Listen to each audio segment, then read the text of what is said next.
दिल्ली में सरकार बदली तो कई सारी योजनाएं भी बदल गईं या फिर कई योजनाओं के नियम भी बदल गए। नया बदलाव डीटीसी बसों में महिलाओं के मुफ्त यात्रा को लेकर होने जा रहा है। जी हां, दिल्ली की सड़कों पर सफर करने वाली लाखों महिलाओं के लिए अब गुलाबी टिकट अतीत की बात बनने जा रही है। दिल्ली सरकार ने घोषणा की है कि महिलाओं को और ट्रांसजेंडर व्यक्तियों को अब डीटीसी और क्लस्टर बसों में मुफ्त यात्रा के लिए सहेली स्मार्ट कार्ड बनवाना होगा।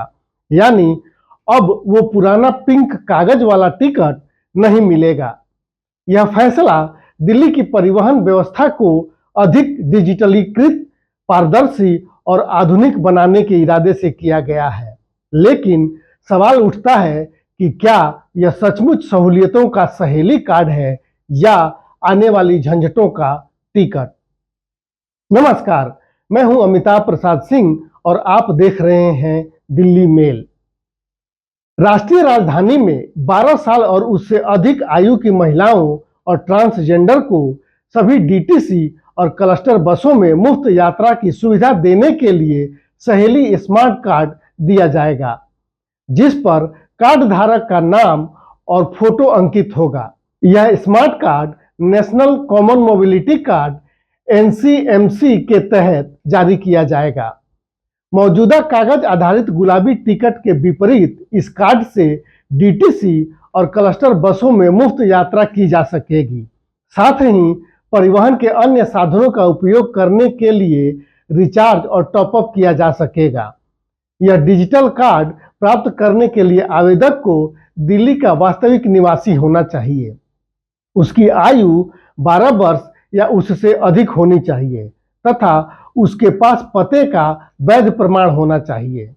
इस कार्ड को लेने के लिए महिला को डीटीसी पोर्टल के माध्यम से ऑनलाइन रजिस्ट्रेशन करना होगा।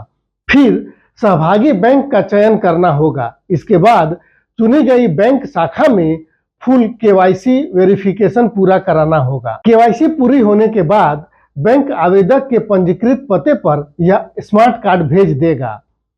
स्मार्ट कार्ड प्राप्त करने के लिए जिन आवश्यक दस्तावेजों की जरूरत होगी उनमें आधार कार्ड, पैन कार्ड, दिल्ली में निवास का प्रमाण, पासपोर्ट आकार की फोटो तथा बैंक विशिष्ट केवाईसी मानदंडों के तहत अन्य दस्तावेजों की आवश्यकता होगी। इसके बारे में सरकार की ओर से कहा गया है कि यह कार्ड महिलाओं और ट्रांसजेंडर के लिए सुरक्षित, सुगम और पेपरलेस सार्वजनिक परिवहन का नया दौर शुरू करेगा।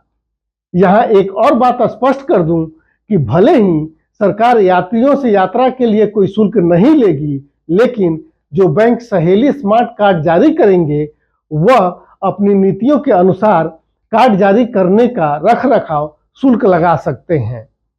आपको यह भी स्पष्ट रहना चाहिए कि डीटीसी खुद कोई भी कार्ड जारी नहीं करेगी। पंजीकरण डीटीसी पोर्टल के माध्यम से भले ही पूरी तरह से ऑनलाइन होगा, लेकिन चयनित बैंक ही कार्ड जारी करेंगे, वह भी तभी जब पूर्ण केवाईसी सत्यापन हो जाएगा। कार्ड खो जाने की स्थिति में उपयोगकर्ताओं को इसकी सूचना जारीकर्ता बैंक को देनी होगी, जो अपनी शर्तों के अनुसार इसके बदले दूसरा कार्ड उपलब्ध करा सकते हैं। उपयोग से पहले कार्ड को डीटीसी के ऑटोमेटिक फेयर कलेक्शन सिस्टम के माध्यम से सक्रिय करना होगा। वहीं टॉपअप के बाद कार्ड का उपयोग परिवहन की अन्य सुविधाओं पर भी किया जा सकता है, लेकिन इस योजना के तहत मुफ्त यात्रा का लाभ डीटीसी और क्लस्टर बसों तक ही सीमित है। सहेली स्मार्ट कार्ड निश्चित तौर पर दिल्ली की महिलाओं के लिए एक डिजिटल सशक्तिकरण की दिशा में बड़ा कदम हो सकता है, अगर इसे ठीक तरह से लागू किया जाए। यह केवल मुफ्त यात्रा का साधन नहीं, बल्कि एक पहचान है कि सरकार महिलाओं को एक समान और सम्मानजनक स्थान देने का प्रयास कर रही है। लेकिन यह भी जरूरी है कि यह योजना डिजिटल भेदभाव, आर्थिक अड़चनों और बुनियादी जरूरत की कमी में उलझ कर न रह जाए।